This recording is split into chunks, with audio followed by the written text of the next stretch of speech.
ও হো, টকদা মাছের ঝোল। এই না হলে বউ পেয়েছি। উফ, আমার ভাগ্য করে বউ পেয়েছি।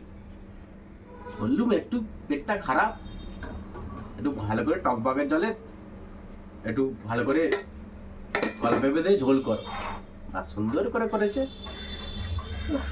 কপাল, আমার কপালটা কত চওড়া। ভাগ্য করে সবাই বলে গো, করতে পারলে সবার কাছে ভালো, যতক্ষণ করতে পারবো ততক্ষণ ভালো। মানে গত রাতে ভালো, গত শেষে বলেছো করে দিয়েছি খুব ভালো, ভাগ্য করে বউ। না হলে তো আর দেখতে হবে না, কুরুক্ষেত্র করবে। ইয়ে গন্ধরাজ লেবু করে ওটা কি ও আচ্ছা, থালায় দেখতে পাও না নাকি? আমারে সি কত রকমের ডায়লগ। আজকে এই খেতে ইচ্ছা করছে, কারো ওই খেতে ইচ্ছা করছে। আজ আমার শরীর খারাপ, টক গাজল, শরীরে ট্রিটমেন্ট কম নি গো। আরে না গো, একটু পেটটা যেন একটু কেমন কেমন হচ্ছে, সেই জন্য তোমাকে বলে যে একটুখানি কলা পেঁপে দিয়ে একটু মাছের ঠিক আছে, তুমি ট্রিটমেন্ট করো, কোনো সমস্যা নেই। জিরে বাটা দিয়ে বেশ ভালো লাগে। না না না, খেলে মানে মন প্রাণ একেবারে সব দিক ঠান্ডা থাকে আর কি, শান্ত থাকে। ট্রিটমেন্টে থাকো।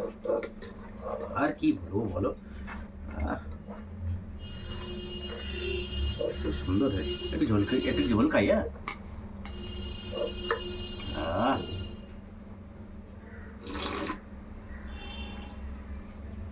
পুরো মন মেজাজ পুরো অন্যরকম হয়ে গেল। কত রঙ্গ দেখি দুনিয়ায়, এ হয়েছে তাই। ভগবান রে, নাটক চাকরি জানি। আমার ঠাকুমা একটা কথা বলতো, আজকে মনে পড়েছে। কি গো? বলে মেয়ে মানুষের 18 ছলা, এখন দেখতে যে মদ্য মানুষের 18 ছলা। না না, ছলা নয়, যেটা ভালো হয়েছে সুন্দর হয়েছে সেটাই বলছি। তাই তো তারিফও মানুষের করবে না, বলো দেখি। তোমার তারিফ আমার দরকার নেই। আবার যদি না বলি তাহলে বলবে বাবা এত কষ্ট করে গরমে রান্না বান্না করলো, কই আমার একটু নাম করলো না, আমার একটু বললো না যে কেমন সেটা হচ্ছে। তুমি আমার নাম করার দরকার নেই, আমার অত মালা জপার দরকার নেই। তুমি খাও। খুব ভালো হয়েছে। ভালো তো হবে, খুব ভালো হয়েছে। করে দিতে পারলে ভালো। বেঁচে থাকো, সুখে থাকো, শান্তিতে থাকো, এইভাবে রান্না বান্না করে খাও। কাট ধার করে খেয়ে আছে, আমি মরে যাবো বেঁচে থাকো মানে? কারণ তুমি কি আমাকে কি আয়ু দিচ্ছ নাকি বেশি করে? দিতে তো পারি। তুমি কে? ধরো আমার আয়ুটা তোমাকে দিয়ে দিলাম, আমার মাথা যত চুল আছে তোমার আয়ু বাড়ু। তোমার মাথায় চুল নেই আর তোমার আয়ু আমার তার মানে কাজে লাগবে। তোমার মাথায় চুল নেই, বরং তোমার বগলে যে কটা আছে সেই কটাই আশীর্বাদ করে তবু আমি বাঁচবো। মাথায় চুললে বলে কি সব বোনা আছে, এটা মরে যাবো তাড়াতাড়ি। তো ফাটা।